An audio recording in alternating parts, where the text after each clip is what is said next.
एक बुढ़िया थी, वो बचपन में मर गई। ತಿಳಿತಾ? एक बुढ़िया थी, वो बचपन में मर गई। अगर वो बुढ़िया हो गई तो बचपन में मरने का सवाल नहीं उठता। ಒಂದು ಮುದಿಕಿತ್ತು, ಸಣ್ಣಕ್ಕಿರೋದ್ರಾಗೆ ಸತ್ತಿತ್ತಂತ. ಕನ್ನಡದಾಗ ಹೇಳ್ಬಿಡ್ತೇನೆ, ಅಂದ್ರೆ ಬರೋಬ್ಬರಿ ತಿಳಿತೀರಿ. ಒಂದು ಮುದಿಕಿತ್ತು, ಸಣ್ಣಕ್ಕಿರೋದ್ರಾಗ ಸತ್ತಿತ್ತು. ಮತ್ತದು ಸಣ್ಣಕ್ಕಿರೋದ್ರಾಗ ಸತ್ತಿತ್ತಂದ್ರೆ ಮುದಿಕ್ ಹೆಂಗಾತ್? ಅದು ಮುದಿಕ್ ಆಗೈತಿ ಅಂದ್ರ ಸಣ್ಣಕ್ಕಿರೋದ್ರಾಗ ಸತ್ತಿಲ್ಲ ಅಂತ ಅರ್ಥ. ಮುದಿಕಿತ್ತು, ಸಣ್ಣಕ್ಕಿರೋದ್ರಾಗ ಸತ್ತಿತ್ತು, ಇದರ ಅರ್ಥ ಏನು ಅಂದ್ರ ಆಗಿದ್ದೇನೋ ಮುದುಕಿ ದೇಹಕ್ಕೆ ವಯಸ್ಸಾಗೈತಿ, ಜೀವನದ ಬೆಲೆ ಗೊತ್ತಾಗಿದ್ದು ವಯಸ್ಸಾದ ಮೇಲಲ್ಲ.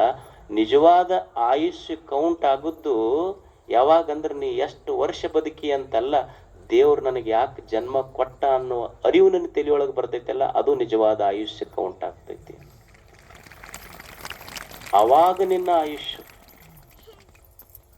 The two most important days in your life. Mark Twain ಅಂತ ಹೇಳಿ ಒಬ್ಬ ಚಿಂತಕ ಬರೀತಾನೆ. The two most important days in your life are, the first is the day when you are born, and second is the day when you find out